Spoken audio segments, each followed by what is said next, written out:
Hey everybody, I'm coming to you live from my Jerusalem apartment. I'm still having a great time here as part of my once-in-a-lifetime Israel experience. So today's blog is just going to kind of talk about a few of the things I've learned over the past few days. The last couple days we had spent in Tel Aviv, which is more of the hip, more modern Israel city. It has a population double Jerusalem's, and the buildings are bigger and the feeling is a little bit more young, plus they have a great beach. I had the sunburns to prove that I was there.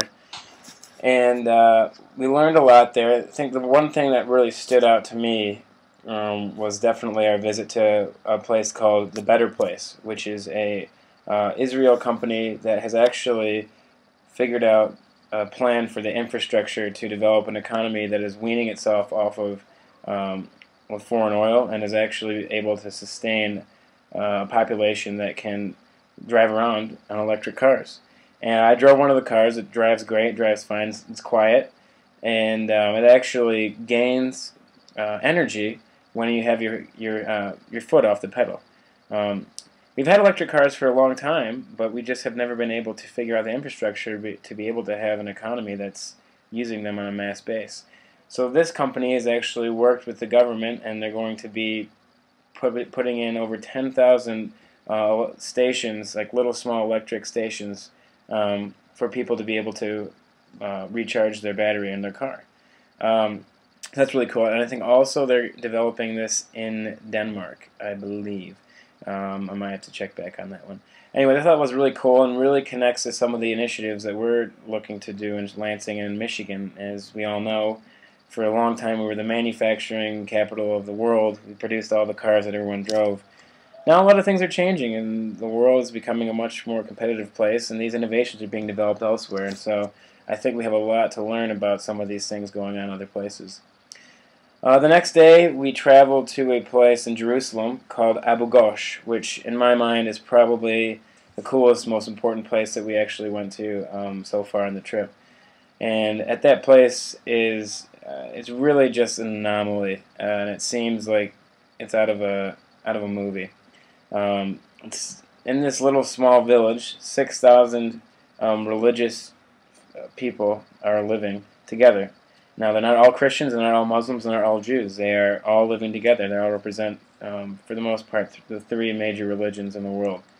And they're living together in coexistence peacefully, and it's amazing. We got a chance to talk with one of the Roman Catholic monks that's a leader at Abu Ghosh. His name is Father Olivier.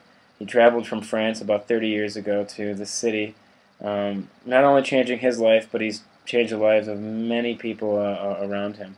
And as people come and visit, secular people or Jews or other Christians that come and visit Abu Ghosh, he described really the change that he saw in their eyes and the change in their hearts as they saw hope, as these people from different religions all living together under essentially one roof, exchanging with each other, learning from each other's culture, from each other's even their religious backgrounds. And for a country as conflicted and as much pain as caused between people of different religions and different societies and different cultures that happens here in Israel, it was a very strong message that I learned from him, and something that I'll take back with me as I come back to Michigan and really will live for the rest of my life. And I'm not sure if once in a lifetime planned this, but I just thought it was an amazing juxtaposition for what happened later when we went to the security fence. And if you don't know, in 2003, the Israeli government decided that it was going to put an end to the suicide bombings of people coming in from the Palestinian Authority, from the guns that were being fired at small neighborhoods that were just on the other side of Palestine. And they put up this long security fence that separates Israel from the Palestinian Authority. On its surface, it's not pretty. Nobody wants to see a wall.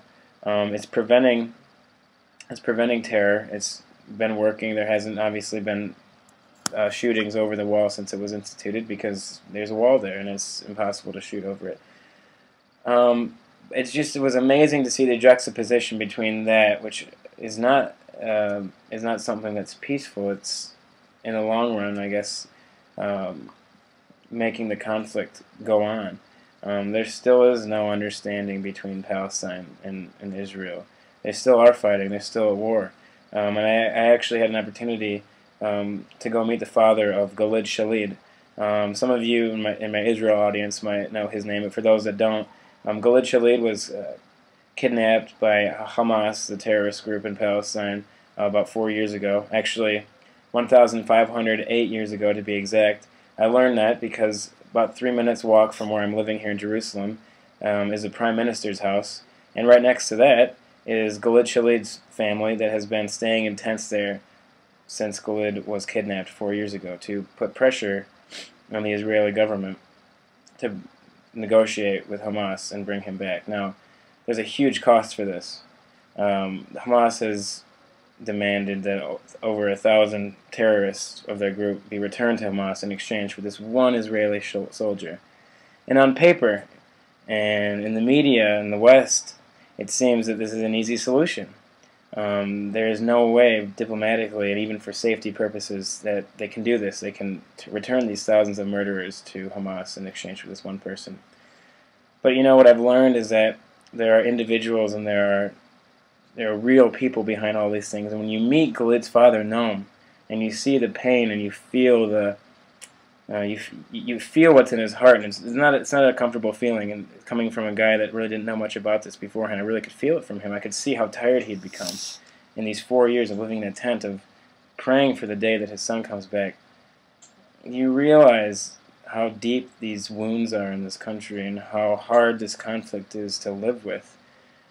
And for a lot of these people, they take it in stride. They have to, because the best way for them to get along in life is somewhat like we get along after 9/11. The worst thing you can do is make it a part of your everyday life, and in that sense the terrorists have won, but these people don't do it. They can't. They live on, and they live in a world, in a place that they don't know if coexistence on a general broad level can ever exist. And I learned in that one day of going to Abu Ghosh, where there is coexistence, there is peace, and seeing the security fence and seeing a reality of broad non-coexistence, that there's a very big gap here.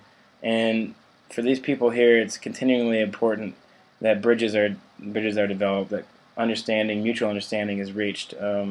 And for me, as I in a few days return to China and then back to Michigan, I know that there is power in coming here and seeing this, that if you give somebody a chance, if you give people a chance, you can open your mind to learning about them and maybe realizing how much you really didn't understand before. And I think those are the ways in which peace and understanding are developed. So anyways, I hope you enjoyed this blog. I hope you continue following, and have a great day. We'll talk to you soon.